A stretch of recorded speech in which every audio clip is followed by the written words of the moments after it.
तो विवेक अग्निहोत्री को मैं नहीं जानती, मैं उनके कश्मीर फाइल्स को भी नहीं जानती।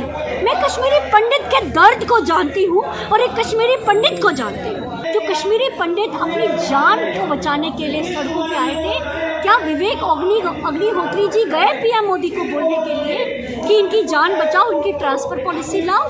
ये मैं सबको कहती हूँ कि आप भूल जाओ कि भाजपा आपको कुछ करने देगी।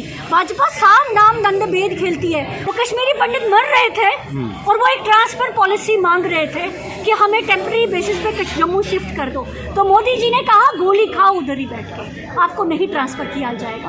आप विवेक अग्निहोत्री की मूवी ना देखिए, आप एक कश्मीरी पंडित से बात कीजिए। बैलेट भी चोरी होगा, ईवीएम भी चोरी होगा।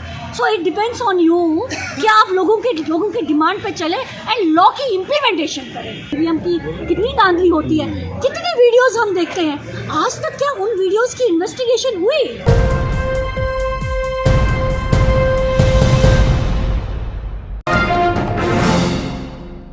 ईवीएम की कितनी धांधली होती है, कितनी वीडियोस हम देखते हैं, आज तक क्या उन वीडियोस की इन्वेस्टिगेशन हुई? बैलेट भी चोरी होगा, ईवीएम भी चोरी होगा। So it depends on you कि आप लोगों के डिमांड पे चले एंड लॉ की इम्प्लीमेंटेशन करें। लेकिन सुप्रीम कोर्ट जिस संविधान की रक्षा करता है, सुप्रीम कोर्ट कहीं ना कहीं मुद्दों पर खामोश नहीं देखिए, I even have a point. तो छोटा मुंह बड़ी बात हो जाएगी।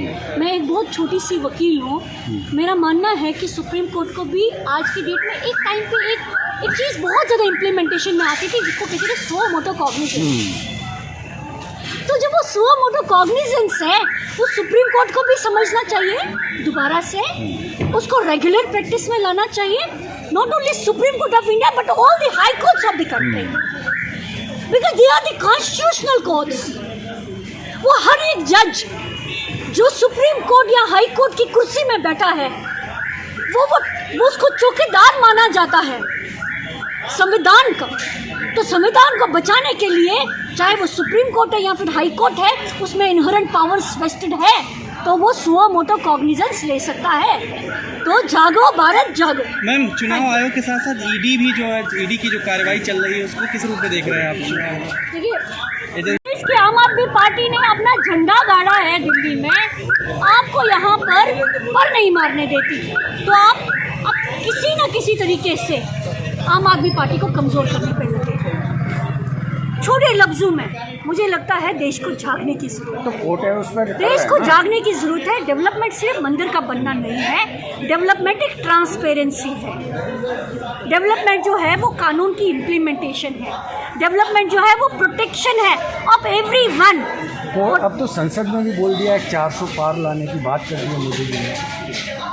अब मैंने आपको बोला ना, ये साम दाम दंड भेद खेलते हैं। I am sure he will do it, I am sure.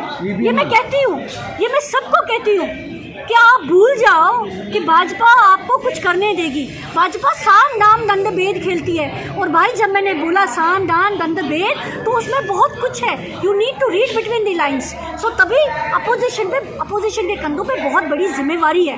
तभी मैं कहती हूँ Rahul Gandhi needs to become a pro gamer, not an athlete. हमें वो सड़कों पे नहीं चाहिए, हमें वो पार्लियामेंट में चाहिए। That's it. एक लास्ट सवाल है, आप कश्मीरी पंडित हैं और मोदी जी ने कश्मीरी पंडितों की समस्या के लिए पार्लियामेंट से लेके सड़क से लेके मीडिया तक बहुत हुल्ला मचाया। क्या किया कश्मीरी पंडितों के लिए, मैं भी जानना चाहती हूँ। वो कश्मीरी पंडित मर रहे थे और वो एक ट्रांसफर पॉलिसी मांग रहे थे कि हमें टेम्पररी बेसिस पे जम्मू शिफ्ट कर दो, तो मोदी जी ने कहा गोली खाओ उधर ही बैठ के, आपको नहीं ट्रांसफर किया जाएगा। वो कड़कती सर्दी में कश्मीरी पंडितों ने जम्मू के गलियों में जाके प्रोटेस्ट किया कि हमारी जान बचाओ। तो मोदी जी और अमित शाह के कान पे जूं भी नहीं रेंगी। तो कश्मीरी पंडितों की कहाँ प्रोटेक्शन की? पलायन का टाइम 1990, रियासत में थे जगमोहन और जनता दल थी सपोर्टेड बाय भाजपा। तो भूल गए आप वो टाइम। अगर 370 की सफाई की गई तो कश्मीरी पंडितों का पलायन क्यों नहीं रोका गया? कश्मीरी पंडितों की वापसी क्यों नहीं हुई आज तक? क्यों एक सेफ जोन कश्मीरी पंडितों को नहीं मिला? कब तक कश्मीरी पंडित अपने देश में दंडित रहेगा? कब तक कश्मीरी पंडित अपने देश में रिफुजी कहलाया जाएगा? I seek rehabilitation. I seek return. but I seek protection of my life. तो That's it. एजेंडा था मोदी सरकार का? इनके एजेंडा तो पता नहीं क्या क्या है, मैंने कहा ना आपको, साम दाम दंड भेद। इनका सिर्फ एक इनकी मंशा मुझे क्या लगती है कि बस पावर में रहना है, कुर्सी में रहना। मूवी भी बन गई कश्मीरी पंडितों पे, उससे कुछ बेनिफिट मिला आपको अग्निहोत्री का? जी आप कम अगेन प्लीज। जो विवेक अग्निहोत्री ने मूवी बनाई थी आर्टिकल 370। आप विवेक अग्निहोत्री की मूवी ना देखिए, हाँ। आप एक कश्मीरी पंडित से बात कीजिए। वो जो सड़कों पे खड़े, सड़कों पिछले साल उससे पिछले साल जो कश्मीरी पंडित अपनी जान को बचाने के लिए सड़कों पे आए थे, क्या विवेक अग्निहोत्री जी गए पीएम मोदी को बोलने के लिए कि इनकी जान बचाओ, इनकी ट्रांसफर पॉलिसी लाओ? तो विवेक अग्निहोत्री को मैं नहीं जानती, मैं उनकी कश्मीर फाइल्स को भी नहीं जानती। मैं कश्मीरी पंडित के दर्द को जानती हूँ और एक कश्मीरी पंडित को जानती हूँ। That's it. Ma'am, supreme court में कल यूएपीए को लेकर जो एक टिप्पणी आई है कि टाइम ज़्यादा होने की वजह से फ़ायदा नहीं मिलेगा, उसमें एक हवाला भी दिया गया पुराने केस का, तो कहा कि वो अलग कॉन्टेक्स्ट में। देखिए, आई थिंक जो सुप्रीम कोर्ट का जिस भी केस में कोई भी ओपिनियन आया होगा या ऑब्जर्वेशन आया होगा, आई थिंक वो केस टू केस डिपेंड करता है।